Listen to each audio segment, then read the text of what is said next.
Je suis très heureuse aujourd'hui de vous présenter la première étape de mon travail de recherche. Je suis en première année de doctorat donc à Paris 8.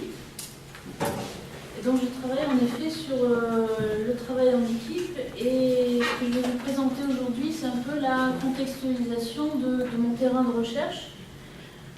Je vais commencer par donc un petit préambule méthodologique. Donc, mon terrain de recherche, c'est les établissements de la FESPI. Je vous présenterai dans un premier temps. Au niveau de la méthode, j'ai récupéré à peu près 900 fichiers des archives de la FESPI, 900 fichiers numériques depuis le début des années 2000-2001. Et j'ai essayé de voir comment s'était construite cette fédération, notamment sous l'impulsion des créateurs du CLEPT et du micro-lycée de Sénart dans la région parisienne. Et j'ai fait passer une enquête avec plutôt une approche sociologique auprès des personnels qui travaillaient dans ces établissements, pour essayer de voir un peu leur profil sociologique, d'où ils venaient, quelle formation, quel rapport à l'expérimentation pédagogique ils avaient, et comment ils vivaient ce travail en équipe. Et donc je vais donc en 3 temps. En premier temps, je vais vous présenter rapidement la FESPI. J'ai prévu des plaquettes, je vous en ai amené si vous voulez aller plus loin. Deuxième temps, je vais vous parler de la spécificité du travail en équipe dans ces établissements, même si Dominique en a dit quelques mots déjà. Et troisième temps, donc qu'est-ce qui ressort, voilà, les premières surprises qui ressortent de cette enquête que j'ai menée. Donc premier temps, donc la FESPI aujourd'hui, donc en 2019, donc ça veut dire la Fédération des établissements publics innovants. Je reviendrai sur ces 4 mots et ces 4 lettres. Donc aujourd'hui, c'est 16 structures ou établissements. Dominique a précisé, donc on parlera de structure quand c'est une petite structure dans un établissement administrativement reconnu, mais c'est aussi des établissements à part entière. Donc une structure, c'est aux alentours de entre 40 et 100 personnes, on va dire, élèves et enseignants confondus. Un établissement, ça peut aller jusqu'à 350, 400 élèves, jeunes et personnels. Donc au total, ces 16, on est petit, relativement petit, puisqu'au total, c'est 16 établissements, structures, c'est 300 enseignants et 2800 enfants ou jeunes scolarisés, puisque il y a des écoles primaires, des écoles secondaires, collèges et lycées. Au niveau de leur implantation, donc, ils sont situés, beaucoup sont implantés en région parisienne. Il y a 7 établissements ou structures en région et 9 à Paris et région parisienne. Donc on voit en noir, on voit le CLEPT à Grenoble, en marron foncé. Ils sont diversifiés par rapport au public qu'ils accueillent. Donc, j'ai défini 3 types de publics. Donc les décrocheurs, comme vous avez dit Marie-Laure hier matin, c'est plutôt les structures qui se sont développées depuis les années 2000. Donc on a 8, ce qu'on appelle aujourd'hui structures de retour à l'école, SRE. Donc qui ont comme spécificité des décrocheurs en général de 16 à 25 ans, comme l'a dit Dominique. En vert, vous avez le public alternatif, donc c'est vraiment une demande d'une pédagogie alternative tout public. Et vous avez ce que j'appelle les publics sectorisés, c'est-à-dire ils vont sur leur collège ou leur lycée de secteur. Et donc, en fait, c'est les structures, il y a 5 structures, le CLE, le CLEF, Christine, De Broglie et Vitruve, qui sont à cheval sur du sectorisé et de l'alternatif, puisque ce sont des collèges, des lycées ou des écoles primaires sectorisées, mais avec une demande particulière pour l'alternatif, puisqu'ils sont identifiés comme tels. Le LAP, c'est le lycée autogéré de Paris, qui était historiquement plutôt alternatif, mais qui se voit accueillir de plus en plus des élèves décrocheurs. Donc ils se déplacent du vert vers le bleu, en fonction du schéma. Et le Setmo, qui est un lycée sur l'île d'Oléron, qui, lui, historiquement, accueille 3 types de publics, en gros 3 tiers. Un public sectorisé sur l'île, un public en demande d'alternatives et un public de décrocheurs. Par ailleurs, ils se distinguent, ces établissements, par leur histoire, puisqu'on a une très grande variété en termes d'âge de ces structures. Donc là, je les ai classées un peu chronologiquement. Donc 1945, c'est l'école-collège de Crolly qui naît. En 1962, l'école Vitruve. Petite impulsion dans la décennie 80 avec 4 établissements alternatifs, plus en 82, plus le LP2I en 87. Décennie 2000, c'est la naissance des établissements pour décrocheurs, plus 2 établissements alternatifs. Et décennie 2000, c'est 4 structures de retour à l'école, hein, là aussi pour décrocheurs. Donc je rejoins vraiment les propos de Marie-Laure hier, hein, qui expliquait qu'on ne créait quasiment plus d'alternatives aujourd'hui, mais qu'on créait des établissements pour décrocheurs. Alors là, les principes de la FESPI, donc je reviens sur sa signification. Donc le F pour fédération, ça veut dire que c'est une association sans but lucratif qui est née en 2005 et qu'on peut identifier comme un réseau de structures ou d'établissements. Donc le E pour établissement ou structure. Donc on n'accueille pas par exemple une équipe qui travaillerait juste sur une classe ou qui aurait un projet innovant. Hein. On peut les suivre, on peut les accompagner, on peut accepter des demandes d'essaimage, mais ils ne pourraient pas intégrer la fédération. Scolaire, parce qu'on est sur une offre scolaire qui est variée, souvent diplômante, hein, Dominique l'a dit pour le CLEP. Quand il s'agit des écoles primaires, on n'est pas dans le cadre d'un diplôme, mais c'est souvent le cas. Et qui est inscrite dans le paysage éducatif français dans la mesure où la FESPI est reconnue par le ministère, qui nous donne généreusement un demi-poste pour faire vivre ce réseau et un petit budget de l'ordre de 15 000 € par an pour qu'on puisse organiser des séminaires et des rencontres entre nous. Le P, on y tient beaucoup puisque ce sont que des établissements, des structures publiques, donc gratuites, et innovants puisque ce sont des établissements qui font une offre scolaire alternative. Alors, dans toutes les archives du début de la FESPI, il y a beaucoup de débats sur est-ce qu'il faut qu'on s'appelle FESPA, FESPI, FESPIA, FESPIA, FESPAI, enfin voilà, beaucoup. Et alors, je pense que la FESPI est plutôt alternative, mais que le I a été choisi parce que c'était plus porteur, hein, plus vendeur auprès du ministère. C'est autre chose. Il faut des fois être un peu stratégique. Donc vous l'avez compris avec l'exposé de Dominique sur le CLEP. Donc là, il y a quelques principes et valeurs partagées qui sont dans ce qu'on appelle à la FESPI les 9 propositions, les 9 critères pour être un établissement FESPI, et puis 9 propositions aussi pour des alternatives dans l'école. Et j'en retiens 3 qui font vraiment écho à ce qu'a dit Dominique tout à l'heure.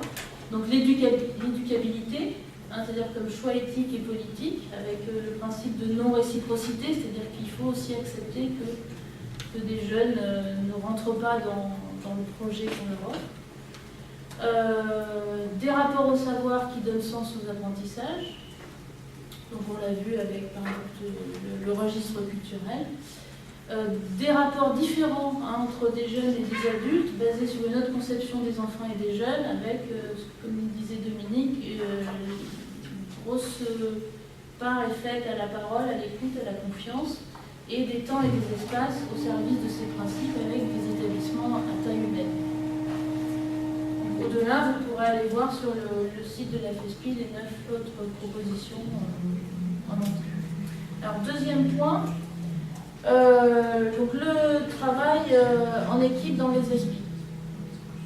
Alors, il se caractérise par une autre professionnalité enseignante, puisqu'il y a, comme l'a dit Dominique, un effacement, ce que j'appelle un effacement des frontières entre le pédagogique et l'éducatif, puisque dans ces établissements-là, le prof n'est plus simplement un prof de maths, de français, mais il est un adulte, un éducateur au sein de la structure, et un effacement des frontières entre la pratique, la recherche et la formation, puisqu'il y a cette dimension de la réflexivité en permanence dans ces équipes-là, et de la formation, puisqu'on se, on se forme entre nous, à l'intérieur de la FESPI, mais il y a aussi une volonté d'essaimage et de formation auprès des établissements dits ordinaires. Je suis un bel exemple de cet effacement de la frontière, puisque je suis un prof ayant une expérience de 10 ans dans un établissement ordinaire, ayant intégré un micro-lycée pour décrocheurs, et au vu des questions que ma pratique me posait dans cet établissement-là, je suis arrivée à la recherche récemment. Donc, des enseignants qu'on pourrait définir comme éducateurs et innovateurs. Une des caractéristiques donc, de ce travail en équipe que j'essaie d'étudier, c'est qu'il est institué. Et c'est une caractéristique donc, de cette évolution de la professionnalité enseignante. Quand j'ai fait un peu la revue de la littérature plutôt sociologique sur le travail en équipe dans les écoles, dans les établissements scolaires, avec les travaux de Le Sart, Marcel, Pio, Tardif, etc., je m'en dis certains, j'ai été frappée par le nombre de qualificatifs qui étaient utilisés pour analyser et essayer de comprendre ce travail collectif. Je vous en donne quelques-uns, et puis ils ont été cités d'ailleurs souvent aujourd'hui, voire hier. Travail partagé, conjoint, collectif, collaboratif, ou même des appellations, la collaboration, la concertation, la coopération, la participation, les échanges, la collégialité, une communauté de travail, etc. Et du coup, on parle rarement de ce que la FESPI met en avant, qui est le faire équipe ou le travail en équipe. Et donc, c'est ce que je vais essayer de travailler, moi, dans ma thèse, mais là, j'en suis au début. J'aime bien la notion de travail partagé, repérée notamment par Annick, Marcel, parce que c'est l'idée d'un faire ensemble, voire d'un réussir ensemble, ce qui suppose donc un minimum de collaboration et de concertation sur ce qu'on fait, pourquoi on le fait, comment on le fait et comment on évalue ce que l'on fait. Donc il y a vraiment cette idée de réflexivité dans ce faire ensemble. Et ce que j'ai remarqué dans ces travaux, c'est qu'ils mettent tous l'accent sur 5 invariants qui correspondent totalement à la professionnalité ou aux équipes des ESPI. Donc une tâche qui est liée aux objectifs de l'équipe, un groupe de professionnels qui ont des fonctions et des rôles qui sont interdépendants, une activité collective qui est coordonnée. En général, il n'y a pas de directeur comme dans les réseaux REPAC, mais il y a un coordinateur ou deux qui est issu des membres de l'équipe et qui tourne régulièrement. Une autonomie organisationnelle, même si on dépend d'un établissement et qu'on a des comptes à rendre à l'intérieur de notre structure, les enseignants font leur emploi du temps, choisissent le type d'atelier, la façon, le nombre d'heures qu'ils veulent consacrer à leur discipline, etc. Et des temps longs et réguliers de concertation, c'est-à-dire des réunions d'équipe qui varient de 2 à 4 heures par semaine, selon les établissements. Donc c'est assez conséquent.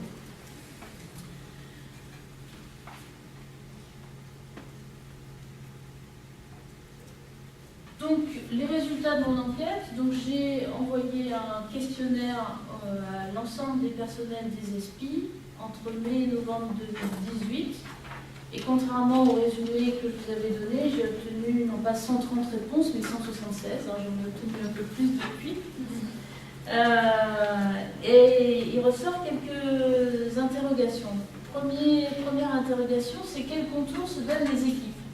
Donc j'ai envoyé le questionnaire aux correspondants FESPI, dans chaque équipe, en leur demandant de faire passer à l'ensemble des personnels travaillant dans ces structures. Et là, première surprise, 94% d'enseignants.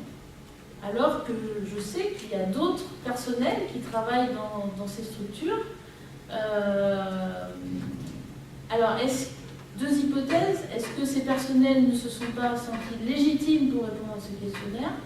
Ou est-ce que les correspondants eux-mêmes n'ont pas envoyé les questionnaires, ce qui peut être un biais, à ces personnels et ne les envoyer que aux enseignants? Je pencherai plutôt pour la deuxième hypothèse, parce que quand le bureau de la FESPI demande des bilans annuels sur l'état des équipes et le bilan des activités de chaque établissement, ce qui est renseigné, c'est toujours le nombre d'enseignants et pas le nombre de personnel. Donc, finalement, une vision de l'équipe un peu restreinte, notamment par rapport aux principes, aux valeurs de la FESPI. Deuxième étonnement, il n'y en a que 39% parmi ces enseignants qui déclarent avoir déjà pratiqué des pédagogies innovantes dans leur établissement classique. Parce qu'il y a tous d'établissements classiques. Et je vous ai mis donc quelques types de pratiques pédagogiques, alors plutôt de la pédagogie de projet, avec presque 35 réponses, de la co-intervention ou de l'interdisciplinarité, un peu tutorat élève, et puis très peu de travaux de groupe, un peu la pratique des nouvelles technologies de la communication et la classe en notes. Donc en fait, ce n'est pas des enseignants qui étaient habitués à avoir des pratiques pédagogiques innovantes dans leur classe ordinaire. Et du coup, ça pose la question, peut-être ça pose la question de qu'est-ce qui pousse ces enseignants à venir travailler dans ces établissements. Une des pistes d'explication, c'est qu'ils n'ont pas été formés aux pratiques pédagogiques innovantes, pour rejoindre les propos de Marie-Laure hier, puisque sur 176 réponses, il y en a 140 qui disent avoir été formés sur le tas en rentrant dans un établissement de la FESPI et en s'auto-formant ou en allant dans les séminaires d'échange offerts par la FESPI. Et très peu sont issus de groupes ou de mouvements pédagogiques, Bifréné, éducation nouvelle. Il n'y a que une vingtaine de réponses. Ne parlons pas de la formation continue ou initiale, institutionnelle, qui est vraiment dérisoire. Dernière chose, et c'est là que mon travail va se poursuivre, c'est une perception très ambivalente du travail en équipe. Puisque, la question que je leur ai posée, c'est qualifier par deux adjectifs le travail en équipe dans votre structure, dans votre établissement. Et on a, donc en fait, j'obtiens 170, parce qu'il y a 6 réponses non valables, 170 binômes d'adjectifs. Et sur l'ensemble de ces adjectifs, il y en a 77% qui sont plutôt positifs et 23% qui sont plutôt négatifs. Donc il y a des gens qui ne sont pas très contents de ce travail en équipe. 23%, ce n'est pas anodin. Mais cette ambivalence se renforce si on étudie les binômes. Puisqu'on pourrait dire, il y a toujours des mécontents.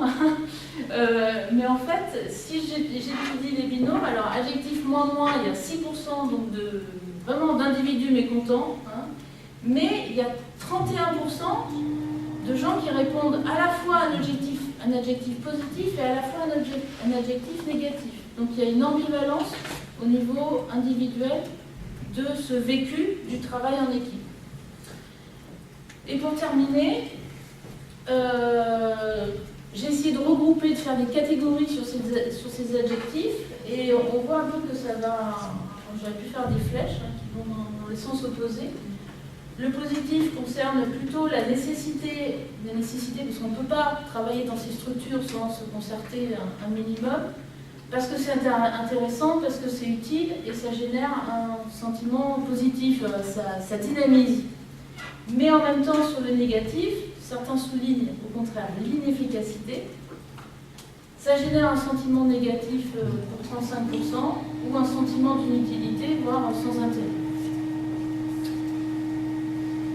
Et pour conclure, donc pour faire le lien avec nos titres, donc le travail en équipe, oui, clé de voûte des structures éducatives alternatives. Donc parce qu'il est indispensable, il me semble que les adjectifs le montrent, mais aussi parce qu'il est ambivalent, parce que j'aime bien l'idée de clé de voûte, parce que c'est ce qui fait tout tenir, et en même temps c'est là que ça peut être fragile. Ambivalent, donc j'ai juste choisi quelques adjectifs, parce que les gens m'ont donné, enrichissant, stimulant, rassurant, mais aussi inefficace, difficile, éprouvant. Dominique l'a bien dit aussi, des fois ça se frite. On en parlait hier aussi avec Marie-Laure, il y a des crises très violentes dans cette structure. Et donc la suite de mon travail, j'espère pouvoir venir un jour revenir pour vous dire où j'en suis, c'est donc une approche clinique, parce qu'il me semble que la sociologie là a des limites pour travailler cette ambivalence-là.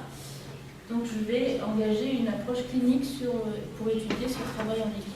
Voilà, je vous remercie.